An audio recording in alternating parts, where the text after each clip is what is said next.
नमस्कार दोस्तों। डेट है आज की 19 सितंबर 2022 और स्वागत है आपका एडिटोरियल डिस्कशन में। तीन इश्यूज आज हम डिटेल से डिस्कस करेंगे। सबसे पहले आर्टिकल डिस्कस करेंगे जियो पॉलिटिक्स विदाउट जियो इकोनॉमिक्स। दूसरा आर्टिकल हम डिस्कस करेंगे जेंडर पे गैप और सबसे लास्ट में disruptive nexus of China and Pakistan. तीन इश्यूज तीनों डिटेल से डिस्कस करेंगे और डिस्कशन स्टार्ट करें उससे पहले देखो एक एग्जाम्पल। चंडीगढ़ यूनिवर्सिटी का एक केस सामने आया, शायद अभी तक आपने सुन ही लिया होगा। एक लड़की पर यह आरोप लगा हॉस्टल में कि उसने हॉस्टल में बाकी जो लड़कियां थी ना उनका एमएमएस बनाया नहाते हुए और उसको अपने बॉयफ्रेंड को सेंड कर दिया। शुरुआत में ये खबर आई थी, खबरें ऐसी भी सामने आई कि इस घटना के बाद यूनिवर्सिटी में कुछ छात्राओं ने सुसाइड की कोशिश की। मामला बहुत ज़्यादा बढ़ गया था, मैसिव प्रोटेस्ट हुआ। लेकिन देखो बाद में पुलिस ने खुलासा किया कि अभी तक की जांच से ये पता लगा है कि उस लड़की ने किसी का एमएमएस नहीं बनाया, उसने सिर्फ अपनी वीडियो अपने बॉयफ्रेंड को सेंड की थी। लेकिन देखो प्रोटेस्ट शांत होने का नाम नहीं ले रहा था। तो ऐसी सिचुएशन में आप एसपी हो या और भी कोई बड़े ऑफिसर हो तो आप क्या एक्शन लोगे? आप देखो किसी के साथ अन्याय तो नहीं होने दोगे, मतलब किसी ने गलती की है तो कानून के हिसाब से उसको पूरी सजा मिले, वो आपकी प्रायोरिटी होगी। लेकिन कई बार ऐसा होता है कि जन भावना कुछ और होती है, मतलब जनता को लगता है कि इन्होंने अपराध किया है, सरकार केस दबाने का प्रयास कर रही है। लेकिन वास्तव में कई बार इस केस की मैं बात नहीं कर रहा क्योंकि हमें पता ही नहीं वास्तव में उस लड़की ने एमएमएस बनाया था, बाकी लड़कियों का नहीं बनाया था। मैं आपको एग्जाम्पल दे रहा हूँ। अक्सर ऐसा होता है कि जनता को लगता है कि ये अपराधी है, इसने अपराध किया है, सरकार केस को दबाने का प्रयास कर रही है, लेकिन वास्तव में वो पर्सन इनोसेंट होता है। तो पुलिस के सामने ना ये चुनौती होती है। जैसे आप ऑफिसर हो, इस केस में आपके सामने चुनौती रहेगी, या तो आप सीधा सीधा जिस लड़की पर आरोप लग रहा है उसके खिलाफ एक्शन लो, जबरदस्त जनता जो चाहती है वो एक्शन ले लो, फर्जी उसे फंसा दो, ये आसान रास्ता है।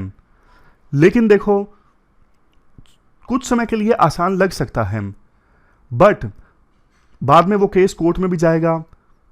कोर्ट में तो एविडेंस काम करते हैं। वास्तव में अगर उसने एमएमएस नहीं बनाया था तो कोर्ट में आपको जवाब देना पड़ेगा आपने झूठा केस क्यों बनाया।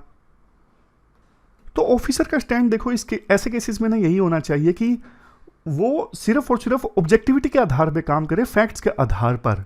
वास्तव में ऐसी कोई वीडियो मिली है, नहीं मिली तो फिर बिना गुनाह के एक्शन नहीं लिया जा सकता। और क्योंकि देखो लॉ एंड ऑर्डर संभालना भी आपका काम है, तो जनता में अगर ये गलत भावना है कि उस लड़की ने अपराध किया है तो जनता के सामने भी ट्रांसपेरेंसी बरती जाए। जैसे इस केस में पुलिस अच्छा काम कर रही है, हॉस्टल के छात्राओं की 10 मेंबर की कमेटी है, उसको अपडेट्स देगी पुलिस केस में जैसे जैसे आगे बढ़ेगी और उनको इन्वॉल्व करेगी कि कैसे हम इन्वेस्टिगेशन कर रहे हैं। इससे ना ट्रांसपेरेंसी होगी, उन लड़कियों को भी पता लगेगा जिनको लगता है कि उसने अपराध किया है कि वास्तव में अपराध किया है या फिर नहीं किया है। और जो भी स्टेप्स रेलेवेंट है वो पुलिस को लेने चाहिए, ताकि एक तरफ निर्दोष को सजा ना मिले, दूसरी तरफ जनता में जो गलत धारणा है वो भी दूर हो। अब चलिए डिस्कशन स्टार्ट करते हैं। First important article Happymon Jacob का आईआर से संबंधित है। आप जीएस पेपर सेकंड के इस टॉपिक से आर्टिकल को रिलेट कर सकते हो। आर्टिकल का टाइटल है geopolitics without geoeconomics a fool's errand. देखो टाइटल में जो कीवर्ड्स है ना उनके मतलब सबसे पहले मैं आपको बताता हूँ। जियो पॉलिटिक्स का मतलब है पॉलिटिक्स स्पेशली आईआर यानी international relations as influenced by geographical factors. मतलब ज्योग्राफिकल फैक्टर्स किस प्रकार से पॉलिटिक्स को स्पेशली आईआर के ऊपर इन्फ्लुएंस डालते हैं। इसमें देखो एग्जाम्पल आएंगे वार ट्रीटीज। सबसे बढ़िया एग्जाम्पल है किस प्रकार से क्वाड में 4 देश आए हैं, USA, India, Japan, Australia. Purpose सबका सेम है, इनडायरेक्टली चाइना को काउंटर करना इंडो पैसिफिक रीजन में। ये भी जियो पॉलिटिक्स का एक एग्जाम्पल है, क्योंकि इसमें जो ज्योग्राफिकल फैक्टर्स है ना वो इंडो पैसिफिक रीजन है, क्योंकि इंडो पैसिफिक रीजन में ये 4 देश एक साथ आए हैं चाइना को काउंटर करने के लिए, चाइना की बढ़ती एग्रेसिवनेस को काउंटर करने के लिए। समझ गए? तो फिर से डेफिनेशन की तरफ आइए। जियो पॉलिटिक्स मतलब politics specially international relations as influenced by geographical factors. अब जियो इकोनॉमिक्स की डेफिनेशन पर आइए। Combination of economic and geographic factors relating to international trade. Geoeconomics का एग्जाम्पल है, अब देखो एक ज्योग्राफिकल रीजन में कुछ ग्रुप ऑफ कंट्रीज के बीच में फ्री ट्रेड एग्रीमेंट साइन होता है। जैसे एग्जाम्पल के तौर पर यूएस के द्वारा एक ऐसा ही इनिशिएटिव लॉन्च किया गया था, IPEF, Indo Pacific economic framework. Indo Pacific economic framework, इसमें देखो 14 देश हैं, ये पूरी लिस्ट है। ये 14 देश वर्ल्ड की जीडीपी में 40% कंट्रीब्यूट करते हैं। इंडिया ने इस ग्रुप को ज्वाइन किया है, लेकिन 4 पिलर्स पर आधारित ये ग्रुप है। एक पिलर को इंडिया ने इसमें ज्वाइन नहीं किया है, 3 को किया है। एग्जाम्पल समझ के जियो इकोनॉमिक्स का, एक पर्टिकुलर ज्योग्राफिकल रीजन में विभिन्न देश एक साथ आते हैं, फ्री ट्रेड एग्रीमेंट साइन करते हैं पर्टिकुलर पर्पस को अचीव करने के लिए। टेक्निकल डेफिनेशन इस प्रकार से है, combination of economic and geographic factors relating to international trade. तो इन दोनों टर्म्स का मतलब आपको पता लग गया। अब फूल्स एरेंड, इसका क्या मतलब होता है? मतलब एक ऐसा टास्क आप अचीव करने की कोशिश कर रहे हो जिसमें सक्सेस नहीं मिलेगी। जैसे बोल देते हैं ना कि आंसर राइटिंग के बिना यूपीएससी के एग्जाम में सक्सेस मिलना फूल्स एरेंड है, मतलब बहुत मुश्किल है। तो राइटर के टाइटल का मतलब है जियो पॉलिटिक्स पे सरकार फोकस कर रही है, जियो इकोनॉमिक्स के बिना, तो ये फूल्स एरेंड है, इसमें सफलता सरकार को नहीं मिलने वाली है। तो इस प्रकार से देखो टाइटल हमने समझ लिया। टाइटल को समझना जरूरी था क्योंकि ये मेन आर्टिकल का एसेंस है। अब राइटर ये कहते हैं हैप्पीमन जैकब कि इंडो पैसिफिक रीजन में ना सरकार जियो पॉलिटिकल डायमेंशन पे तो फोकस कर रही है, जैसे क्वाड है, बट जियो इकोनॉमिक्स डायमेंशन पे नहीं फोकस कर रही है, यानी ट्रेड एग्रीमेंट नहीं कर रही है। For example IPEF Indo Pacific economic framework, जिसमें 14 देश हैं, इसमें 4 पिलर्स हैं, supply chain, tax and anti corruption एक साथ हैं, क्लीन एनर्जी, और चौथे नंबर पे है ट्रेड वाला। ये देखो यहाँ पे trade, supply chain resilience, clean energy and decarbonisation, tax and anti corruption. तो ट्रेड वाला जो पिलर है इसको इंडिया ने ज्वाइन नहीं किया है। उसी प्रकार से RCEP, इसमें देखो अगर इंडिया साइन कर लेता रीजनल कॉम्प्रिहेंसिव इकोनॉमिक पार्टनरशिप वाला एग्रीमेंट, तो ये 16 देश हो जाते, बट इंडिया ने ज्वाइन नहीं किया, तो अब इस एग्रीमेंट में 15 देश हैं। इसके अलावा इंडो पैसिफिक रीजन में और किसी मेजर इकोनॉमिक एग्रीमेंट में इंडिया शामिल नहीं है। इंडिया देखो बायलैटरली तो अलग अलग देशों के साथ में फ्री ट्रेड एग्रीमेंट अभी नेगोशिएट कर रहा है। फॉर एग्जांपल UAE के साथ में तो साइन हो गया है, ऑस्ट्रेलिया के साथ आधा साइन हुआ है, early harvesting free trade agreement sign हुआ था ऑस्ट्रेलिया के साथ में, और कई देशों के साथ में नेगोशिएशंस चल रही हैं bilateral free trade agreement sign करने के लिए। लेकिन मल्टीलेटरल लेवल पे इंडिया नहीं साइन कर रहा है। अब इसका इम्पैक्ट देखो ये पड़ेगा कि चाइना का जो इन्फ्लुएंस है ना इकोनॉमिक डायमेंशन में, वो बढ़ता ही जाएगा, जो ऑलरेडी काफ़ी ज़्यादा बढ़ा हुआ है। इंडिया को डर ये लगता है अगर इन मल्टीलेटरल एग्रीमेंट्स को इंडिया साइन कर लेता है जिसमें चाइना शामिल है जैसे, तो चाइना के जो प्रोडक्ट्स हैं ना उनका फ्लडिंग हो जाएगा इंडिया में, और कहीं ना कहीं इंडिया का ये डर जेन्युइन भी है। बट राइटर कहते हैं कब तक देखो आप चाइना से डर के रहोगे? चाइना से अगर आपको निपटना है तो चाइना के चैलेंज का सामना करो। जैसे देखो किसी भी चुनौती का से आपको निपटना है ना, तो उस चुनौती को फेस करना ही सबसे आसान सॉल्यूशन है। अब जैसे देखो चाइना में ना कोविड-19 के दौरान सप्लाई चेन्स डिसरप्ट हुई, चाइना के ऊपर से बहुत सारी कंपनीज का भरोसा उठ गया। हमने भी बहुत सारे आर्टिकल्स डिस्कस किए कि अब इंडिया के पास मौका है उन कंपनीज को भारत में लाने का, लेकिन मुश्किल से 1-2 कंपनीज इंडिया में आईं। ज़्यादातर कंपनीज ने वियतनाम का रुख किया, इंडोनेशिया का रुख किया। तो देखो ये कंपनीज इंडिया में ना आके वियतनाम और इंडोनेशिया में गई, उसका एक रीज़न राइटर ये भी बताते हैं कि ये देश वियतनाम, इंडोनेशिया, ये ग्लोबल सप्लाई चेन्स का हिस्सा हैं। ये मल्टीलेटरल जो फ्री ट्रेड एग्रीमेंट्स है ना उनका पार्ट हैं, जबकि इंडिया नहीं है। और इंडिया के पास मौका था IPEF में पूरी तरह से शामिल होने का, अभी शामिल तो हुआ है, पूरी तरह से नहीं हुआ है। तो चौथे पिलर पर भी इंडिया सहमत हो सकता था। इस प्रकार से इंडिया रीजनल और ग्लोबल सप्लाई चेन्स का पार्ट बन जाता, फिर कंपनीज इंडिया में भी आना पसंद करती। इसके बाद राइटर ये भी बोलते हैं देखो सिर्फ ग्लोबल सप्लाई चेन्स का पार्ट बनने से काम नहीं चलेगा, कुछ तो दिक्कत होगी ना। चाइना से कंपनीज गई तो इंडोनेशिया और वियतनाम में गई, इंडिया में नहीं आई। तो हमें बिना किसी एक्सक्यूज़ के हमारे देश में इन्वेस्टमेंट और बिजनेस इन्वायरमेंट को और ज़्यादा इम्प्रूव करना होगा, मतलब जहां अभी कमियां हैं उन्हें दूर करना होगा। लास्ट में राइटर मेन बात को दोहराते हैं और बोलते हैं, जियो इकोनॉमिक्स पे ध्यान दिए बिना जियो पॉलिटिकल एम्स को अचीव नहीं किया जा सकता। तो इसलिए अब इंडिया को इन मल्टीलेटरल ग्रुप्स का पार्ट बनना चाहिए। अगर इंडिया को चाइना से दिक्कत है तो शुरुआत में उन ग्रुप्स को ज्वाइन करना चाहिए जिसमें चाइना नहीं है। जैसे देखो, comprehensive and progressive agreement for trans Pacific partnership, इसमें 11 देश हैं। पहले यूएसए भी इस ग्रुप का पार्ट बनना चाहता था, लेकिन नहीं बना क्योंकि ट्रंप ने इस एग्रीमेंट को बहुत ज़्यादा बुरा भला कहा और ट्रंप के कार्यकाल में यूएसए इस एग्रीमेंट का हिस्सा नहीं बना था। तो ये एग्रीमेंट ज्वाइन कर सकता है इंडिया। उसके अलावा IPEF, इसमें भी चाइना नहीं है, इसमें 14 देश हैं। इसका पार्ट तो इंडिया को पूरी तरह से बनना चाहिए, क्योंकि चाइना वाला जो आर्ग्यूमेंट है वो यहाँ पर सही नहीं बैठता कि इन मल्टीलेटरल ग्रुप्स में शामिल होने से चाइना का माल इंडिया में फ्लड हो जाएगा। तो इस ग्रुप में तो चाइना था नहीं ना, फिर इंडिया ने इस ग्रुप को पूरी तरह से ज्वाइन क्यों नहीं किया, ट्रेड वाले डायमेंशन को क्यों नहीं रेटिफाई किया। समझ गए? तो पॉइंट ये है कि शुरुआत में इंडिया को उन ग्रुप्स में शामिल हो जाना चाहिए जिसमें चाइना नहीं है, और बाद में तो देखो चाइना का सामना करना ही पड़ेगा ना। तो ये हमने पूरा आर्टिकल डिस्कस किया जियो इकोनॉमिक्स और जियो पॉलिटिक्स से संबंधित। चलते हैं आगे। इसके बाद नेक्स्ट आर्टिकल जेंडर पे गैप से संबंधित है। आप GS पेपर सेकंड के इस टॉपिक से आर्टिकल को रिलेट कर सकते हो। देखो, इंडिया की इकोनॉमी आज के समय में फास्टेस्ट ग्रोइंग इकोनॉमी है, बट जैसा कि हम हमेशा बात करते हैं, इंडिया की अगर इकोनॉमिक ग्रोथ रेट बढ़ती है तो इसका फ़ायदा ना देश के सभी सेक्शंस को मिलना चाहिए। बट देखो, ऐसा अक्सर हो नहीं पाता। फॉर एग्जांपल वुमेन है, वुमेन और मैन के बीच में ना पे गैप आज भी काफ़ी ज़्यादा है। पे गैप मतलब सेम काम के लिए मैन को ज़्यादा पैसे मिलते हैं और वुमेन को कम मिलते हैं।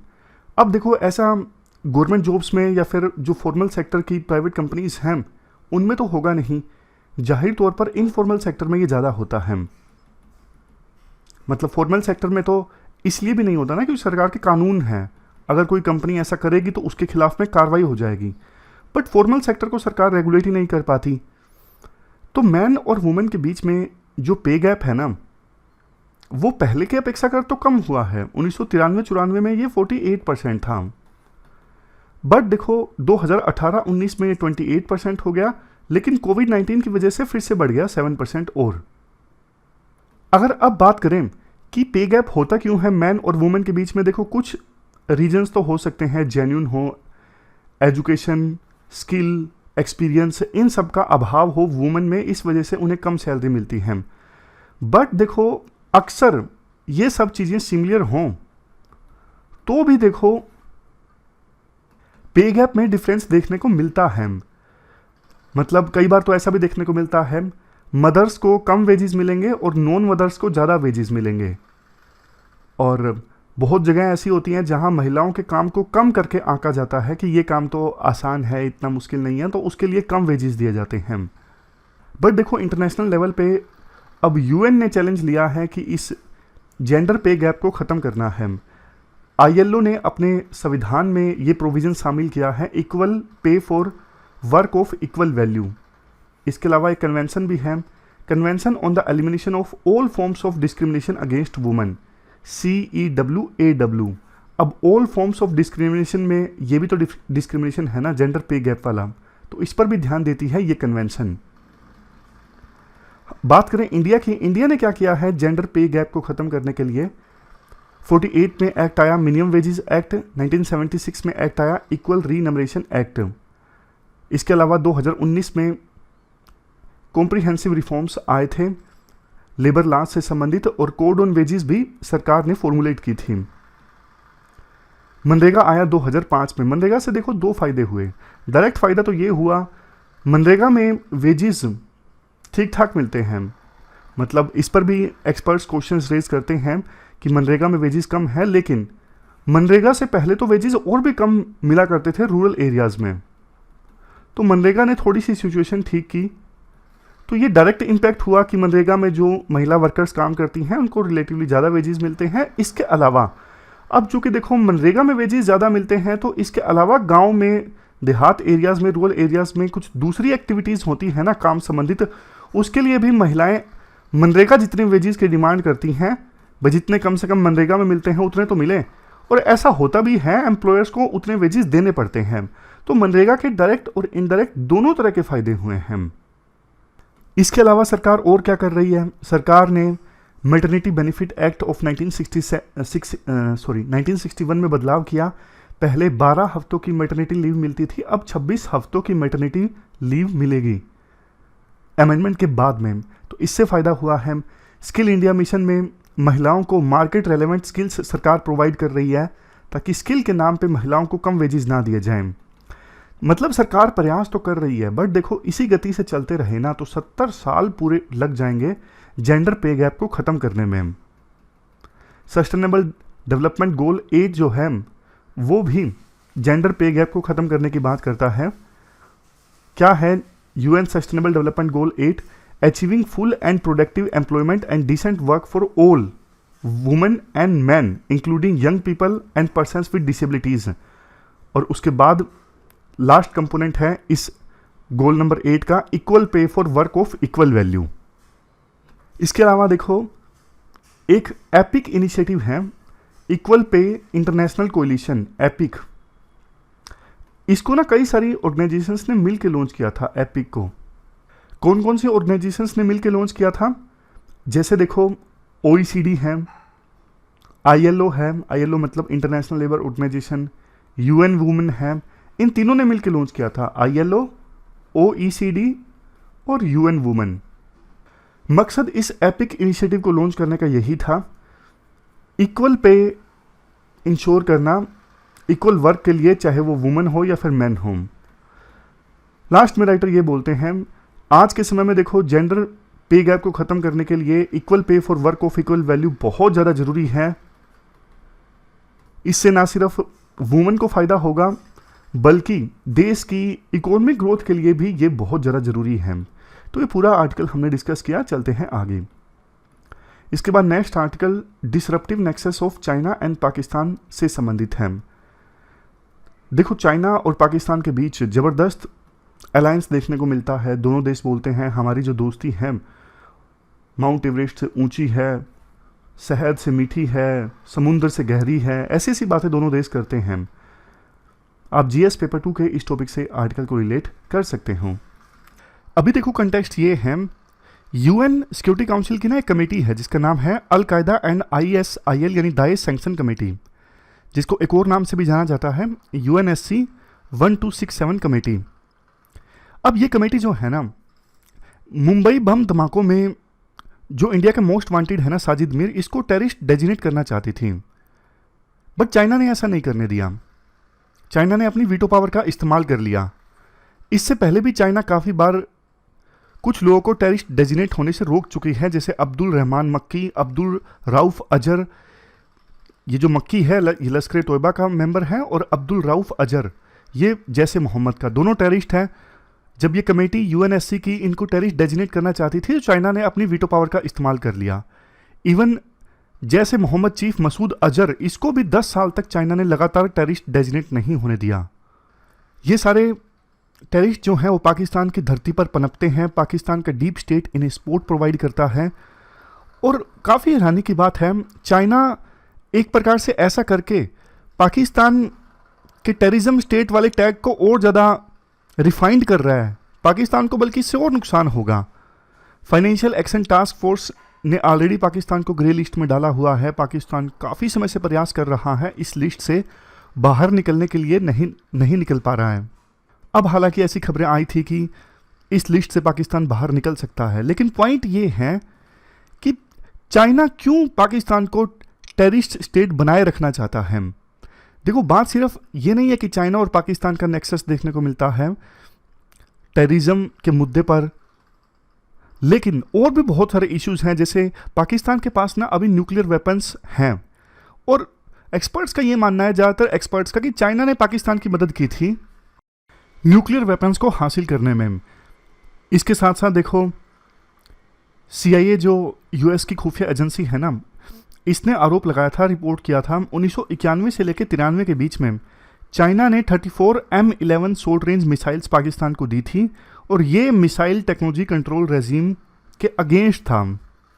दोनों देशों ने मिलकर नॉर्थ कोरिया की मदद की न्यूक्लियर वेपन्स हासिल करने में। मतलब समझ गए ना कि चाइना और पाकिस्तान का जो ये नेक्सस है ना, सिर्फ टेररिज्म के मुद्दे पर नहीं देखने को मिलता, और बहुत सारे डोमेन्स में देखने को मिलता है। पाकिस्तान पूरी तरफ से चाइना के ऊपर डिपेंड होता जा रहा है। जैसे चाइना जितना एक्सपोर्ट करता है ना, अपना मिलिट्री एक्सपोर्ट, उसमें से 47% तो पाकिस्तान को जाता है। चाइना पाकिस्तान को बहुत कुछ देता है, JF-17 fighter jet, K-8 training aircraft, airborne warning and control system, Al Khalid tank, Babur cruise missile. मतलब मेन जो हथियार है ना पाकिस्तान के पास, पाकिस्तान की खुद की कोई अच्छी डिफेंस रिसर्च एजेंसी नहीं है जैसे हमारे देश में DRDO है। तो अपने मिलिट्री रिक्वायरमेंट्स के लिए पाकिस्तान पूरी तरह से चाइना के ऊपर डिपेंड हो गया है आज के समय में। पहले US करता था, लेकिन आजकल इंडिया के कंसर्न्स के चलते US पाकिस्तान को ज़्यादा हथियार नहीं देता। इसके बाद आप चाइना पाकिस्तान इकोनॉमिक कॉरिडोर का एग्जाम्पल देख लीजिए। ये चाइना के बेल्ट एंड रोड इनिशिएटिव की एक मुख्य ब्रांच है। अब देखो, ये जम्मू एंड कश्मीर से होकर गुजरता है, ऐसे एरिया से जिस पर इंडिया का क्लेम है लेकिन जो अभी पाकिस्तान के पास में है। समझ गए? और इंडिया से कंसल्ट किए बिना चाइना इस प्रोजेक्ट को लेकर आगे बढ़ गया।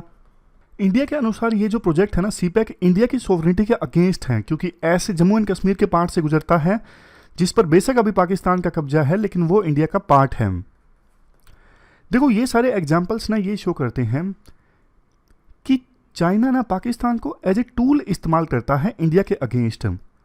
चाइना को लगता है कि पाकिस्तान को सपोर्ट किया जाए ना, और पाकिस्तान इंडिया की नहीं बनती, तो पाकिस्तान इंडिया को ना जकड़े रहेगा। इंडिया एशिया में और वर्ल्ड लेवल पे इमर्ज नहीं हो सकेगा, राइज नहीं हो सकेगा इंडिया का।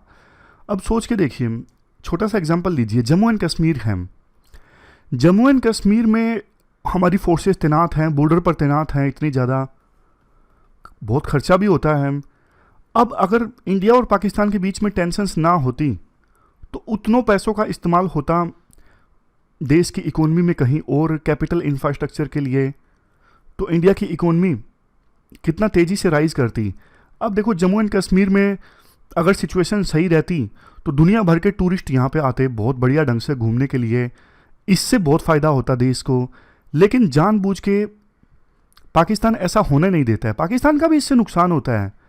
पाकिस्तान भी देखो बहुत सुंदर है, पाकिस्तान की साइड का जो कश्मीर है ना, अगर हम स्टेटस को भी माने कि अभी पाकिस्तान की साइड में जो कश्मीर है वो बहुत सुंदर है। अगर पाकिस्तान एक टेररिस्ट स्टेट ना हो ना, पाकिस्तान के कश्मीर में इतने लोग घूमने आए वर्ल्ड से, लेकिन पाकिस्तान की हरकतों के कारण पाकिस्तान में टूरिज्म नहीं पनपा है। पाकिस्तान ने खुद अपना कितना नुकसान करवाया है वो पाकिस्तान भी नहीं समझता है। इसके बाद नेक्स्ट पॉइंट, आज देखो चाइना पाकिस्तान का one of the largest lender है। कल परसों मैं न्यूज़ पढ़ रहा था, पाकिस्तान के प्रधानमंत्री ना शरीफ ये बोलते हैं कि अब हम इवन हमारे पुराने मित्र देशों के पास मिलने के लिए जाते हैं ना, तो उनको लगता है कि हम उनसे मदद मांगने आए हैं पैसों की। समझ रहे हो? मतलब पाकिस्तान की सिचुएशन इतनी खराब है कि वो उनके पुराने देश जैसे सऊदी अरेबिया, UAE, उनसे भी मिलने के लिए जाते हैं चाइना, तो उनको लगता है कि ये पैसे मांगने आए हैं। इतनी खराब सिचुएशन है पाकिस्तान की। पाकिस्तान और चाइना के बीच में बायलैटरल ट्रेड वैसे $20 बिलियन का है, लेकिन ज़्यादातर देखो पाकिस्तान की साइड से डेफिसिट है। $18 बिलियन का तो चाइना एक्सपोर्ट करता है, सोच के देखिए। Next point, Jammu and Kashmir के मुद्दे पे ना चाइना की पोजीशन धीरे धीरे चेंज हो गई है। 1950 में तो चाइना की पोजीशन कश्मीर के इशू पर में ना न्यूट्रल थी। इसके बाद 1960s में और 1970s में जब इंडिया और चाइना के बीच में बॉर्डर कन्फ्लिक्ट हो गया था, 1962 में युद्ध हो गया था, तो चाइना की तरफ से रेटोरिक तेज हो गया, बोला गया चाइना की तरफ से UN रेजोल्यूशन के आधार पर जम्मू एंड कश्मीर के पीपल सेल्फ डिटरमाइन करें कि वो इंडिया का पार्ट बनना चाहते हैं या फिर पाकिस्तान का। इसके बाद 1980s में जब आए तो पाकिस्तान का ये स्टैंड रहा, UN रेजोल्यूशन और बायलैटरल एग्रीमेंट्स के हिसाब से कश्मीर इशू को सोल्व किया जाए। अब लेकिन देखो स्पेशल स्टेटस रिवोक कर दिया गया है जम्मू एंड कश्मीर से, तो चाइना ने इसका पुरजोर विरोध किया। चाइना ने कहा ऐसा नहीं होना चाहिए। चाइना ने पाकिस्तान की मदद की। पाकिस्तान सिक्योरिटी काउंसिल में जम्मू एंड कश्मीर के इशू पर डिस्कशन चाहता था और इसके लिए चाइना ने पाकिस्तान की मदद की। वो बात अलग है कि ऐसा हो नहीं पाया क्योंकि इंडिया के मित्र देशों ने वीटो का इस्तेमाल किया था इस इश्यू पर। नेक्स्ट पॉइंट, चाइना के कहने पर पाकिस्तान ने गिलगिट बाल्टिस्तान को अपना 5वां प्रोविंस बना लिया। वैसे गिलगिट बाल्टिस्तान जम्मू एंड कश्मीर का पार्ट है, लेकिन पाकिस्तान ने इसे अपना 5th प्रोविंस बना दिया क्योंकि देखो चाइना ये चाहता है अगर ऐसा होगा तो 1963 का जो एग्रीमेंट है ना चाइना और पाकिस्तान के बीच में, वो डाइल्यूट हो जाएगा। हुआ क्या था उस समय ना, पाकिस्तान ने सक्सम वैली को दे दिया था चाइना को। जब देखो ये एग्रीमेंट हुआ था ना पाकिस्तान और चाइना के बीच में, तब ये बोला गया था कि अभी के लिए सक्सम वैली चाइना को दी जा रही है, लेकिन इंडिया और पाकिस्तान के बीच में कश्मीर को लेके सेटलमेंट हो गया ना, तो फर्दर चाइना और पाकिस्तान फिर से नेगोशिएट करेंगे। बट देखो अब चूंकि गिलगिट बाल्टिस्तान 5वां प्रोविंस बन गया पाकिस्तान का, इंडिया ने स्पेशल स्टेटस रिवोक कर लिया, तो सक्सम वैली भी अब चाइना के पास ही रहेगी। चाइना इससे खुश है। मतलब हालांकि वैसे भी चाइना देने नहीं वाला था, लेकिन काइंड ऑफ जो कागजी वर्क है ना उसमें भी चाइना को अब दिक्कत नहीं आएगी। मतलब 1963 का जो एग्रीमेंट है वो डाइल्यूट हो चुका है। लास्ट में राइटर ये बोलते हैं, पाकिस्तान ना चाइना की मदद करता है मुस्लिम वर्ल्ड से दोस्ती बढ़ाने में। जैसे देखो चाइना के जिंगजियांग रीजन में ना मुस्लिम्स पे काफ़ी अत्याचार होता है, बट कभी आपने देखा है OIC organisation of Islamic cooperation ज़्यादा इस इशू पर चाइना के अगेंस्ट आवाज़ उठाए? नहीं। यही तो OIC का दोगलापन है। चाइना में मुस्लिम पर जो अत्याचार होता है उसको लेके OIC आवाज़ नहीं उठाती, और इसमें पाकिस्तान मदद करता है चाइना की। पाकिस्तान OIC को समझाता है कि चाइना के खिलाफ मत बोलिए। चाइना के जिंगजियांग रीजन में East Turkistan Islamic movement separatist, ये जो एक्टिव है ना, ये जो सेपरेटिस्ट है ना, जो जिंगजियांग रीजन को चाइना से अलग करना चाहते हैं। चाइना चाहता है कि पाकिस्तान इनको पनाह ना दे। यही उम्मीद पाकिस्तान की अफगानिस्तान से भी है। तो पाकिस्तान चाइना की इन कंसर्न्स को एड्रेस करने में मदद करता है। अब लास्ट में ये बोला जाता है, पहले देखो पाकिस्तान ना US के ऊपर डिपेंडेंट था, लेकिन US के साथ रिश्ते अच्छे नहीं है, तो बहुत ज़्यादा क्लोज चला गया है पाकिस्तान अब चाइना के। बट दोनों के बीच में जो नेक्सस है ना कहीं देखो इंडिया के इंटरेस्ट के लिए जाहिर तौर पर ठीक नहीं है। तो ये पूरा आर्टिकल हमने डिस्कस किया चाइना पाकिस्तान नेक्सस से संबंधित। हमारी आज की डिस्कशन में इतना ही है। आज हमने 3 इश्यूज़ को डिटेल से डिस्कस किया। Thank you very much for discussion.